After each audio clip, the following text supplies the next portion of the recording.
Ruturaj ഗെയ്ക്വാദിനെ captaincy സ്ഥാനത്ത് നിന്ന് മാറ്റി സഞ്ജു സാംസണെ ക്യാപ്റ്റനാക്കണം. ഇത് സാധാരണയായി മലയാളികൾ പറയുന്ന ഡയലോഗാണ്. പക്ഷേ ഇതൊരു മലയാളിയല്ല പറയുന്നത്, ഇത് പറയുന്നത് മുൻ CSK താരമാണ്. അതിനകത്താണ് എൻ്റെ ഏറ്റവും പ്രധാനപ്പെട്ട ഹൈലൈറ്റ്.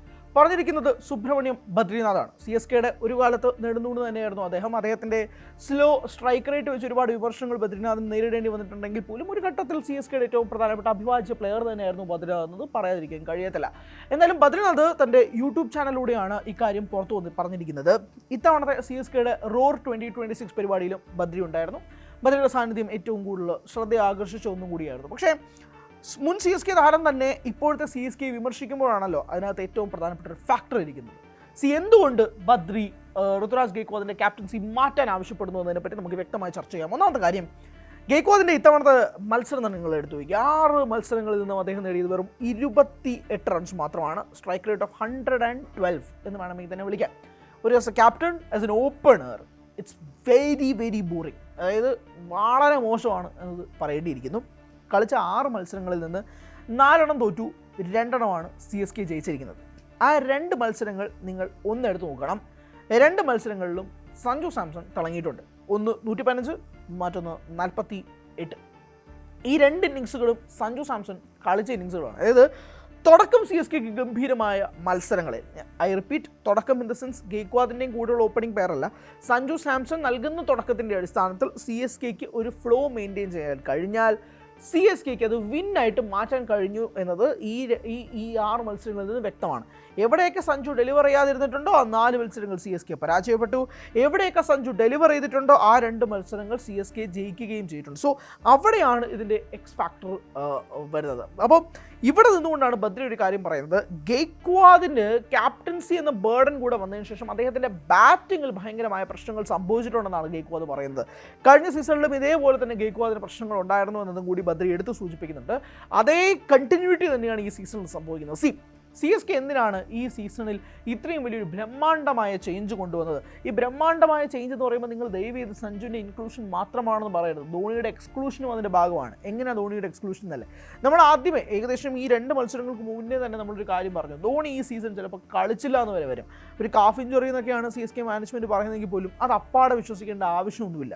കാരണം ധോണിയെ തൽക്കാലത്തേക്ക് ടീമിലുണ്ടെന്ന് കാണിപ്പിച്ചിട്ട് വേറെ പ്ലേയേഴ്സിനെ ടീമിൽ വെച്ച് കളിപ്പിച്ചിട്ട് CSKയുടെ ഫാൻ ബേസ് നിലനിർത്തി കൊണ്ട് CSKയുടെ ഒരു പെർഫെക്റ്റ് ബാലൻസ് 11 കണ്ടുപിടിക്കുക എന്നതാണ് CSK മാനേജ്മെന്റിന്റെ ഉദ്ദേശം എന്നത് പകൽ പോലെ ഇപ്പോൾ വ്യക്തമായി കഴിഞ്ഞിരിക്കുന്നു. അതുകൊണ്ട് തന്നെ ധോണി ഇനി എവിടെ എടുത്തി കളിപ്പിക്കുമെന്ന് ആരാധകർ തന്നെ ചോദിക്കേണ്ട അവസ്ഥയിലേക്ക് മാനേജ്മെന്റ് കൊണ്ട് എത്തിക്കാൻ വേണ്ടിയിട്ടുള്ള ശ്രമങ്ങളാണ് ഇവിടെ നടത്തുന്നത്.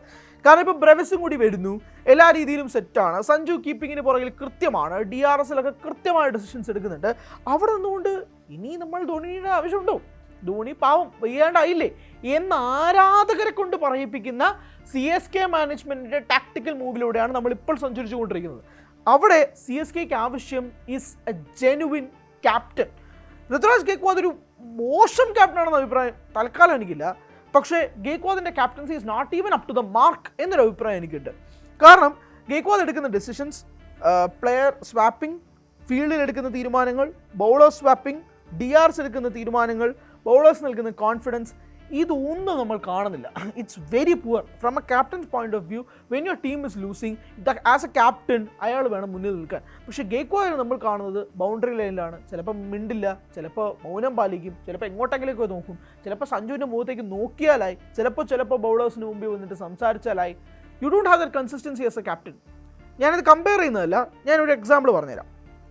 ശശാങ്ക് സിംഗ് പഞ്ചാബ് കിങ്സിന് വേണ്ടിയിട്ട് കഴിഞ്ഞ മത്സരത്തിൽ ഡ്രോപ്പ് ചെയ്തത് 1-2 ക്യാച്ചൊന്നുമില്ല, 3 ക്യാച്ചാണ് ഡ്രോപ്പ് ചെയ്തത്.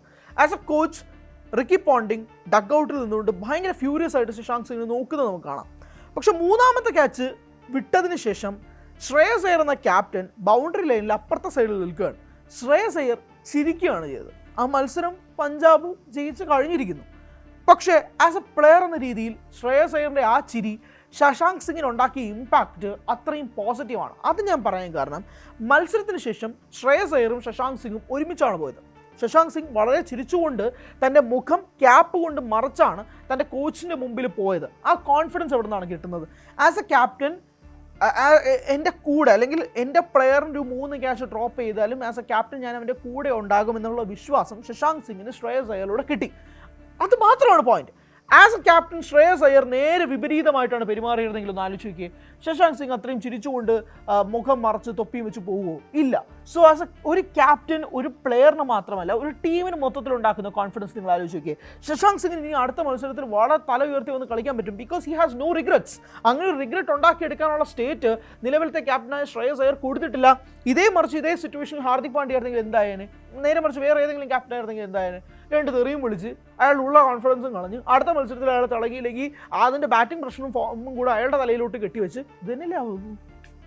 അവിടെയാണ് ആസ് എ ക്യാപ്റ്റൻ എവിടെ എങ്ങനെ പെരുമാറണം എന്നുള്ള ചോദ്യങ്ങൾ നിലനിൽക്കുന്നത്. അത് ഋതുരാജ് ഗെയ്ക്വാദിൽ നിന്നും ഉണ്ടാകുന്നില്ല. ടു ബി വെരി ഓണസ്റ്റ് ഉണ്ടാകുന്നില്ല. നിങ്ങളൊരു ബൗളറിനെ എത്രയും റൺ അടിച്ചു കഴിഞ്ഞാൽ you have to give him confidence. You have to go and run up to the bowler. അയാളുടെ അടുത്ത് കാര്യം സംസാരിക്കണം. അയാളുടെ അടുത്ത് ഇനി ഏതാ വേണ്ടത്, ഇതിനൊക്കെ അനുസരിച്ചുള്ള ഫീൽഡ് സെറ്റ് ചെയ്യാം. ഒന്നുമില്ല. ഒരു വിക്കറ്റ് കീപ്പർ ക്യാപ്റ്റൻ തമ്മിലുള്ള ചർച്ചകൾ നിങ്ങൾ എത്ര തവണ കണ്ടിട്ടുണ്ട്? ഒരു DRS എടുക്കുമ്പോഴേക്കും സഞ്ജുവും ഋതുരാജും തമ്മിലുള്ള ചർച്ചകൾ എത്ര തവണ ഉണ്ടാവുന്നുണ്ട്? ഒരു വൈഡിൽ ഒരു കോൾ എടുക്കണമെങ്കിൽ എത്ര തവണ ചർച്ച ഉണ്ടാവാറുണ്ട്? It's very rare. അങ്ങനെയുള്ള സിറ്റുവേഷനുകളാണ് ഇപ്പോൾ സംഭവിച്ചുകൊണ്ടിരിക്കുന്നത്. അവിടെ നിന്നുകൊണ്ട് Ruturaj Gaikwad is not comfortable as CSK captain എന്നതാണ് സുബ്രഹ്മണ്യം ബദ്രിനാഥ് പറയുന്നത്. ആ ക്യാപ്റ്റൻസി സഞ്ജു സാംസനെ ഏൽപ്പിക്കുക എന്നുള്ളതാണ് പറയുന്നത്. ഇതൊരു ഫാൻ ബേസിൻ്റെ തിയറിയിൽ വെച്ച് മാത്രം സംസാരിക്കുന്നതല്ല. നമുക്ക് 2-3 കാര്യങ്ങൾ പരിശോധിക്കാം. ഒന്ന്, സഞ്ജു സാംസൺ ഈ സീസണിൽ വന്നതിന് ശേഷം ഇപ്പോൾ നൂർ അഹമ്മദിൻ്റെ ഒരു സംഭവം നമുക്കറിയാം. നൂർ അഹമ്മദ് ഡൽഹി ക്യാപിറ്റൽസിനെതിരെ നല്ല രീതിയിൽ റൺ അടിച്ച് വന്നുകൊണ്ടിരുന്നപ്പോൾ അശുതോഷ് ശർമ്മ നൂർ അഹമ്മദിന് ഒരു 6 അടിക്കുന്നു. ആ 6 അടിച്ച പാടെ സഞ്ജു സാംസൺ എന്ന വിക്കറ്റ് കീപ്പർ നേരെ നൂർ അഹമ്മദിൻ്റെ അടുത്ത് വന്നിട്ട് പറഞ്ഞു കുറച്ചുകൂടെ സ്ലോവർ ആയിട്ട് അറിയുക, അശുതോഷ് നമുക്ക് വീഴ്ത്താം. ഓഫ് സൈഡിൽ സ്ലോവർ ആയിട്ട് അറിയാൻ പറയുന്നു. അടുത്ത ball Noor Ahmad slower through the air ഓഫിൽ എറിയുന്നു. അശുതോഷ് ആ ട്രാപ്പിൽ വീണ് കവേഴ്സിൽ അടിച്ച് കൈ കൊടുത്തിട്ട് പോയി. സഞ്ജു സാംസണിന് ശേഷം നൂറിനോട് പറഞ്ഞു the plan is on worked. ഞാൻ പറയുന്നത് ഈ ടിപ്പൊക്കെ കൊടുക്കേണ്ടിയിരുന്നത് ഗെയ്ക്വാദാണ്. ഉറപ്പാണേ, തർക്കമില്ലല്ലോ? ഇല്ല. വേണമെങ്കിൽ ഒരു കീപ്പേഴ്സ് പോയിന്റ് ഓഫ് വ്യൂവിൽ നിന്ന് കളി മനസ്സിലാക്കിയിട്ട് സഞ്ജുവിന് ക്യാൻ ഹെൽപ്പ്. പക്ഷെ അവിടെ ഒരു ക്യാപ്റ്റൻസി റോളാണ് സഞ്ജു ഏറ്റെടുത്തിരിക്കുന്നത്. അല്ലെങ്കിൽ എന്താ ചെയ്യുന്നത്? സഞ്ജു, ഗെയ്ക്വാദ്, നൂർ അഹമ്മദ് ഈ 3 പേര് തമ്മിൽ സംസാരിച്ചിട്ട് ക്യാപ്റ്റൻ ഞാനൊരു കീപ്പേഴ്സ് പോയിന്റ് ഓഫ് വ്യൂവിൽ നിന്ന് ഇങ്ങനെ കാണുന്നുണ്ട്, വുഡ് ഇറ്റ് ബി ഇങ്ങനെ ചെയ്ത് നോക്കിയാലോ, ഇങ്ങനെ ട്രൈ ചെയ്ത് നോക്കിയാലോ എന്ന് ഗെയ്ക്വാദിനോട് പറയുന്നു. ഗെയ്ക്വാദ് നൂറ് തമ്മിൽ സംസാരിക്കും. ഇതാണല്ലോ സാധാരണ സംഭവിക്കുന്നത്. പക്ഷേ ഇവിടെ നേരെ വിപരീതമായിട്ട് ഗെയ്ക്വാദ് അവിടെ ബൗണ്ടറി ലൈനിൽ തന്നെ നിൽക്കുന്നത്. സഞ്ജുവും നൂർ അഹമ്മദും തമ്മിലാണ് സംസാരിക്കുന്നത്. അതിനുശേഷം ആ വിക്കറ്റ് കിട്ടുകയും ചെയ്യുന്നുണ്ട്. ഞാൻ പറയുന്നത് അതിനുശേഷം DRSൽ എടുക്കുന്ന തീരുമാനങ്ങൾ പ്രകാരം പോലും അങ്ങനെ ഉണ്ടായിട്ടുള്ളതല്ലേ. ഇപ്പോൾ latest match SRH vs CSK മത്സരത്തിൽ പോലും അഭിഷേക് ശർമ്മയുടെ ആ എഡ്ജ് അതെടുത്ത തീരുമാനം പോലും സഞ്ജുവിൻ്റെ പകയാണ്. ജെയ്മി ഓട്ടൻ എറിഞ്ഞ പന്താണ്, അത് എഡ്ജ് ചെയ്ത് കീപ്പറായ സഞ്ജുവിലേക്ക് എത്തി. അവിടെ പോലും ഒരു കോൺഫിഡൻസ് കുറവ് ജെയ്മി ഓട്ടൻ ഉണ്ടായിരുന്നു. കാരണം അത് എഡ്ജ് ചെയ്തില്ല. അഭിഷേക് ശർമ്മ ഭയങ്കര അഭിനയം, തൻ്റെ ബാറ്റിൽ കൊണ്ടിട്ടില്ല എന്നുള്ള രീതിയിലാണ് അഭിഷേക് നിൽക്കുന്നത്. സഞ്ജു DRS വിളിക്കുന്നു, ഇറ്റ്സ് ഔട്ട്. ഞാൻ പറയുന്നത് അവിടെ ഒരു കീപ്പർ മാത്രം ഉണ്ടാക്കാൻ കഴിയുന്നതല്ല. സഞ്ജു ഓൾറെഡി ഒരു ക്യാപ്റ്റൻ ആയിരുന്നു. ഫ്രാഞ്ചൈസായ രാജസ്ഥാന് വേണ്ടിയിട്ട് ക്യാപ്റ്റൻസി നേരത്തെ അറിയാവുന്ന ആളാണ്. സോ അവിടെയാണ് സഞ്ജു സാംസൺ ക്യാപ്റ്റൻ ആവണം. കാരണം നമ്മൾ ഇത്രയും 6 മത്സരങ്ങളായി, 6 മത്സരത്തിൽ കൂടുതലൊക്കെ ഒരു ടീമിന് ഒരു അവസരം വേണമെന്ന് ദയവ് ചെയ്ത് പറയരുത്. ഇത് കൊൽക്കത്ത നൈറ്റ് റൈഡേഴ്സ് അജിങ്ക്യ റഹാനെയോ ടീമോ അല്ല. ഓക്കെ, ഇത് ബാക്ക് ചെയ്യാൻ അഭിഷേക് നായർ എന്ന കോച്ചും അല്ല. ഒരു ടീം വേണ്ടി നിൽക്കുമ്പോഴേക്കും 6 മത്സരങ്ങൾ ഒരു IPL ഗ്രൂപ്പ് സ്റ്റേജിൽ എന്നൊക്കെ പറഞ്ഞാൽ ഇറ്റ്സ് ഓൾമോസ്റ്റ് ഹാഫ്. ഒരു കളിയും കൂടെ കഴിഞ്ഞാൽ ഹാഫ് വേ സ്റ്റേജ് ആയി. അവിടെ അത്രയും റിസ്ക് എടുത്തുകൊണ്ട് നിങ്ങൾ ദയവ് ചെയ്ത് ഒരു ടീമിന് നിലനിർത്തിക്കൊണ്ട് പോകരുത്. Make changes. അവിടെ ഋതുരാജ് ഗെയ്ക്വാദിൻ്റെ ക്യാപ്റ്റൻസി അപ്പാടെ എടുത്ത് കളഞ്ഞ് സഞ്ജുവിൻ്റെ തലയിൽ കൊണ്ട് വെക്കണം. എന്നിട്ട് ഋതുരാജ് ഗെയ്ക്വാദിൻ്റെ കോൺഫിഡൻസ് പൂർണ്ണമായിട്ടും കളയണമെന്നല്ല പറയുന്നത്. The management has to talk to Gaikwad. ഗെയ്ക്വാദിനോട് സംസാരിച്ച് ഫീൽഡിൽ കൂടുതൽ ഇടപഴകണം, പ്ലെയേഴ്സുമായിട്ടൊരു ഒരു ഒരു ഇതിലെത്തണം, എല്ലാവരുമായിട്ട് നല്ല രീതിയിൽ മുന്നോട്ട് പോകണം എന്നൊക്കെ പറയണം. അല്ലാത്ത സംബന്ധിച്ച് CSK താഴെ നിൽക്കുകയാണെങ്കിൽ അടിവാരം തന്നെ വിളിക്കേണ്ടി വരും. അതിന് വേറെ മാറ്റമൊന്നും സംഭവിക്കാൻ പോകുന്നില്ല. സോ മാറ്റമുണ്ടാവേണ്ടത് മാനേജ്മെൻറ്റിൽ നിന്ന് അപ്രൂവ്ഡ്. അത് കഴിഞ്ഞിട്ട് ക്യാപ്റ്റനിലേക്ക് ഡയറക്റ്റ് പോകണം. Captain and Sanju Samson should have A direct deal.